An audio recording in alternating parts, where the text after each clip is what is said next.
Em nome do Pai, e do Filho, e do Espírito Santo. Amém. Depois que Jesus saciara os 5.000 homens, seus discípulos o viram andando sobre o mar.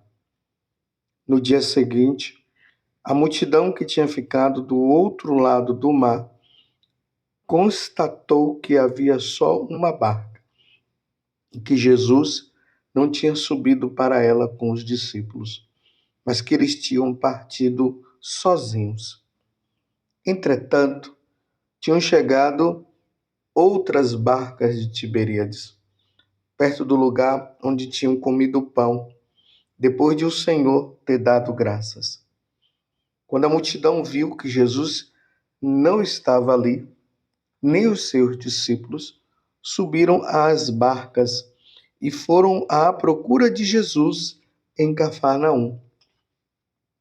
Quando o encontraram no outro lado do mar, perguntaram-lhe: Rabi, quando chegastes aqui? Jesus respondeu: em verdade eu vos digo, estás me procurando, não porque vistes sinais, mas porque comestes pão e ficastes satisfeito. Esforçai-vos, não pelo alimento que se perde, mas pelo alimento que permanece até a vida eterna, e que o Filho do Homem vos dará. Pois este é quem o Pai marcou com seu selo. Então perguntaram: que devemos fazer para realizar as obras de Deus? Jesus respondeu: a obra de Deus é que acrediteis naquele que ele enviou. Palavra da salvação. Glória a vós, Senhor. Meus irmãos e minhas irmãs, estamos agora no Evangelho de São João, capítulo 6, do versículo 22 até o 29. Estamos nesse momento da multiplicação dos pães. Nós vimos, Jesus multiplicou os pães, o povo ficou satisfeito, todo mundo comeu, eram mais de 5.000 homens, e ainda sobrou. Jesus mandou recolher o que havia sobrado, o povo ficou maravilhado, aí já quis transformar Jesus num grande profeta, mas eles não estavam reconhecendo ali que Jesus é Deus. Então estamos diante de um milagre. Eu falei para nós tomarmos cuidado com esses ensinamentos errados que tem por aí, dizendo que Jesus não fez milagre coisa nenhuma, que foi um momento de fraternidade, o povo, algumas pessoas levaram pães e peixes, aí foram partindo, foi dando para um, para outro, aí deu para todo mundo comer. Não, foi Jesus. Jesus fez o milagre. Aí Jesus se retira, os apóstolos vão, e aí o povo vai em busca de Jesus, e em Cafarnaum eles encontram o nosso Senhor. E aí eles dizendo: nós estávamos te procurando. E aqui vem a repreensão de Jesus.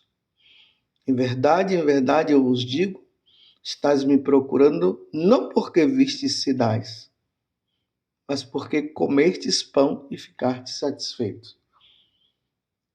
Eles não procuraram Jesus pelo sinal. Eles estavam, encontramos um homem, sim, ele fez milagre, ok, mas ele está nos dando de comer. Aí Jesus fala: esforçai-vos, não pelo alimento que se perde, mas pelo alimento que permanece até a vida eterna e que o Filho do Homem vos dará. Esse fato da multiplicação dos pães, ele acontece um ano antes da morte de Jesus. Um ano antes de Jesus, na Quinta-feira Santa, instituir o sacramento da Eucaristia. E, consequentemente, o sacramento do sacerdócio, porque sem sacerdote não há Eucaristia. Então Jesus ordena os apóstolos naquela noite da Quinta-feira Santa e dá a eles o poder da transubstanciação, e através daquelas palavras, isto é meu corpo, isto é meu sangue, transubstanciar o pão no corpo do Senhor e o vinho no sangue. Um ano antes. Jesus teve um ano para ir preparando os apóstolos para este grande momento. E aqui, meus irmãos, nós estamos diante de uma situação que só acontece na Igreja Católica. Eu sei que tem muitas outras denominações aí que se dizem ser até igrejas que eles não creem na presença de Jesus na Eucaristia.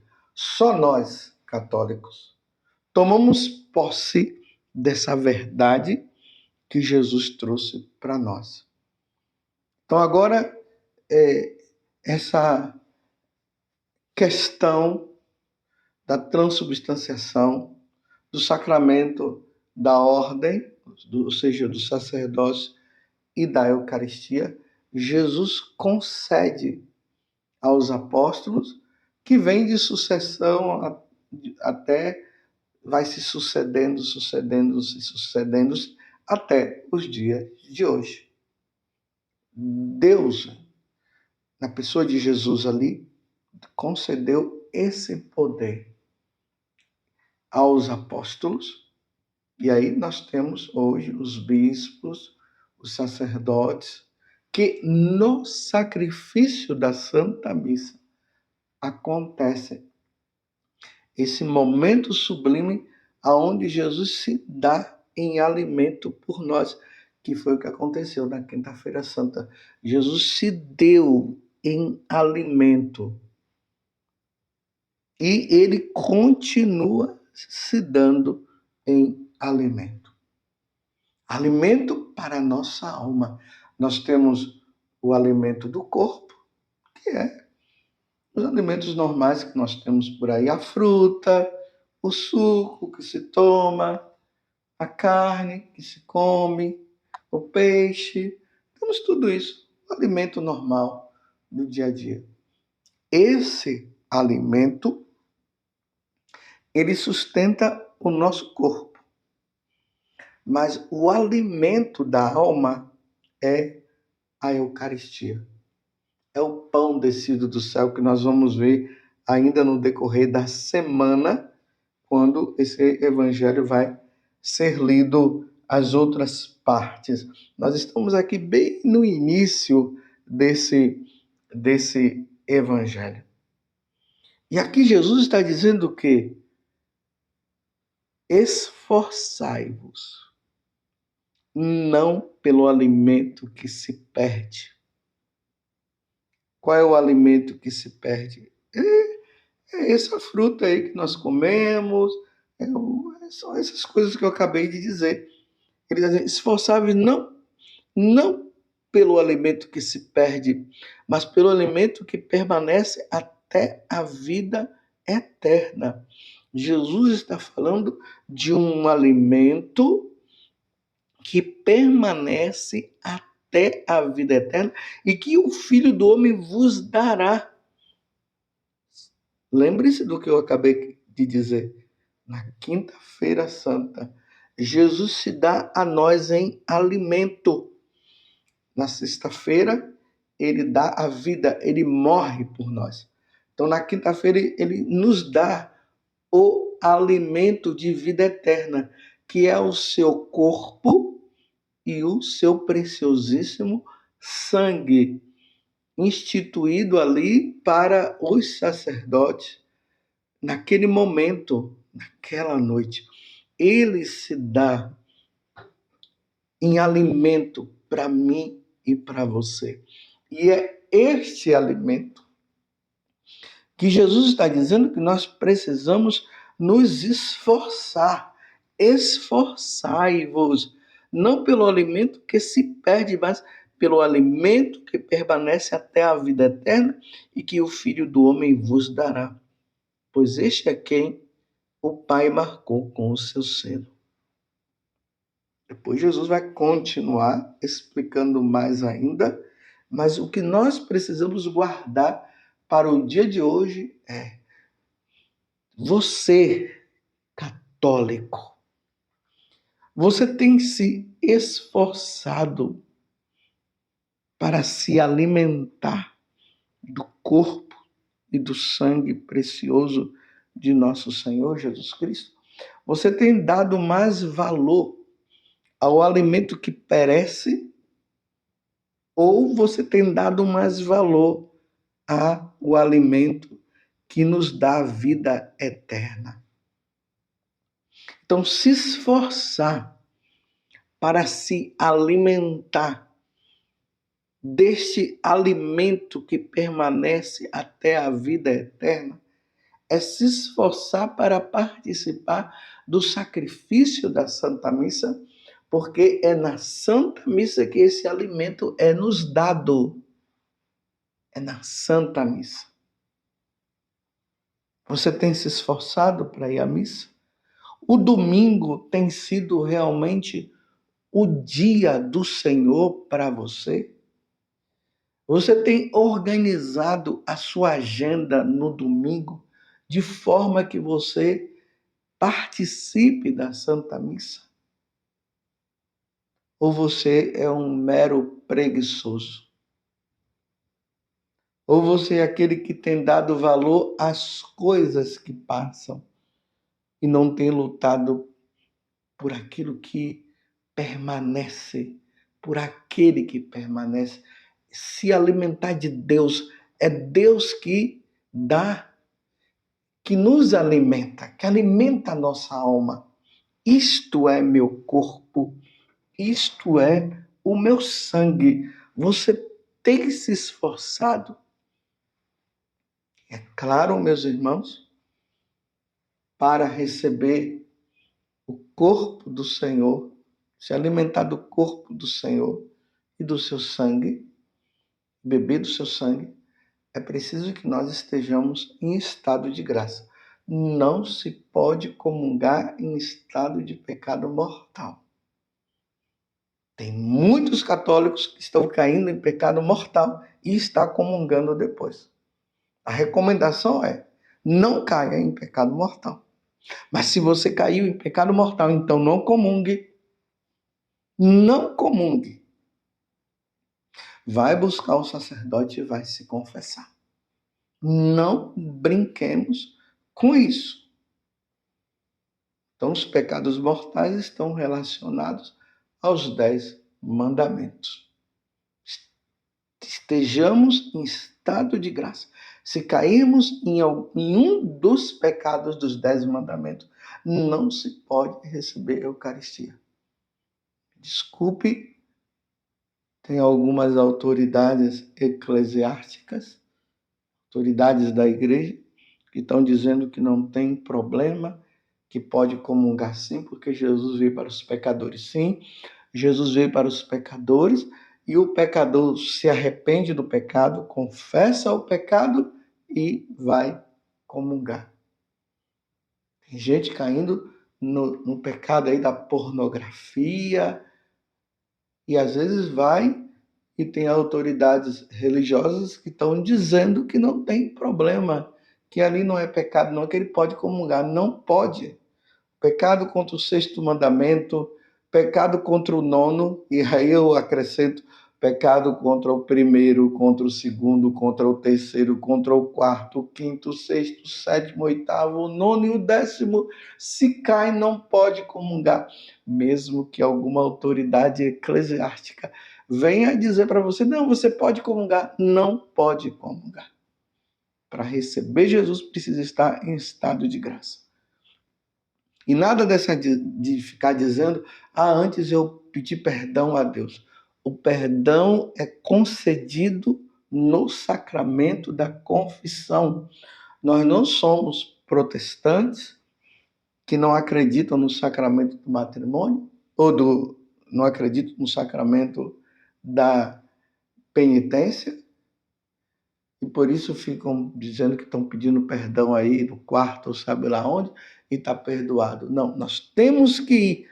Lembremos que no capítulo 20 do Evangelho de São João, quando Jesus aparece para os apóstolos, ele fala para os apóstolos.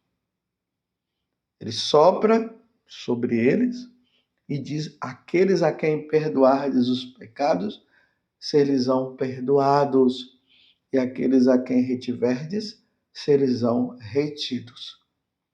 Aqui Jesus institui o sacramento da penitência, o sacramento da confissão.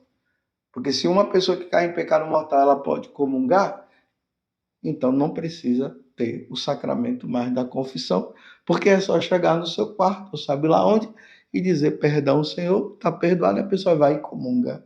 Não pode comungar quando se está em estado de pecado mortal. Então vamos estar sempre em estado de graça, vamos lutar para não cair em pecado mortal, para podermos comungar. E aí entra o que Jesus está falando: esforçado. Nós precisamos nos esforçar. Nos esforcemos, meus irmãos. Depois nós vamos ver Jesus dizendo que aquele que come da minha carne e bebe do meu sangue terá a vida eterna e eu ressuscitarei no último dia. Então nós precisamos participar. E na hora que acontece ali o sacrifício da Santa Missa, aquele sacrifício ele está atualizado. Não é um teatro que está acontecendo ali, não, meus irmãos. Não é uma lembrança de uma coisa do passado, não. Está acontecendo naquele momento, atualizado. Nós estamos ali naquela quinta-feira santa, nós estamos no Calvário com nosso Senhor, e ali está acontecendo a Páscoa, aquela Páscoa que o Senhor fez com os apóstolos naquela quinta-feira santa. O sacramento da Eucaristia, ela acontece na Igreja Católica com os sacerdotes devidamente ordenados. Qualquer um que não seja sacerdote e que faz a tal Santa Ceia, ali é um teatro. Por que eu estou dizendo que até é um teatro? Porque eles não creem. Eles não creem na presença de Jesus na Eucaristia. Eles estão apenas fazendo uma lembrança. Então, chama o pessoal ali para relembrar aquilo. E aí eles fazem ali a tal Santa Ceia. Mas eles dizem que ali Jesus não está presente. E realmente não está, porque o poder só é dado aos ministros devidamente ordenados na Igreja Católica. O ensinamento fora disso, o que vier disso fora, dizendo não é bem assim, tal, é heresia. Esta é a verdade. Esforçai-vos. Por isso que nós estamos nesse tempo, a igreja está vacante, ou seja, ela está sem o Papa, porque o Papa Francisco morreu. Os cardeais vão entrar em conclave e nós teremos o próximo Papa. E mais uma vez eu digo, rezemos pelo próximo Papa e que ele venha para nos ensinar que Maria é virgem, ensinar os dogmas da Igreja Católica, da presença de Jesus na Eucaristia, que Jesus está presente, que Nossa Senhora é virgem antes do parto, no parto e depois do parto, que Maria foi elevada ao céu em corpo e alma, que ela é a mãe de Deus, mãe de nosso Senhor Jesus Cristo, que ela foi concebida sem pecado original, que a Santa Missa é o sacrifício único de nosso Senhor Jesus Cristo, e que Jesus se dá a nós na Eucaristia, no seu corpo e no seu sangue, e que as únicas pessoas que podem consagrar o pão e o vinho são os padres, os bispos, claro, devidamente ordenados na Igreja Católica. E aí nós temos a sucessão apostólica que vem de Pedro até o último agora, Papa Francisco, e que virá o próximo que nós estamos rezando, aguardando. Se o Senhor não vier antes, né? Que Jesus pode vir a qualquer momento, então nós estamos rezando. Caso Jesus não venha, nós teremos o outro Papa que está aí para confirmar a Igreja, aquilo que está relacionado à moral e à nossa fé. E viva nós católicos que cremos na presença de Jesus na Eucaristia, e nós vamos nos esforçar para participar do sacrifício do Senhor, para nós nos alimentarmos do Senhor, porque é esse alimento que nos dá vida eterna. Louvado seja nosso Senhor Jesus Cristo, para sempre seja louvado, e a sua mãe Maria Santíssima, e desça sobre você a bênção de Deus Todo-Poderoso, Pai, Filho e Espírito Santo. Amém. Esforçai-vos não pelo alimento que se perde, mas pelo alimento que permanece até a vida eterna e que o Filho do Homem vos dará, ou seja, ele já nos deu. Louvado seja nosso Senhor Jesus Cristo, e viva o Senhor presente na Eucaristia.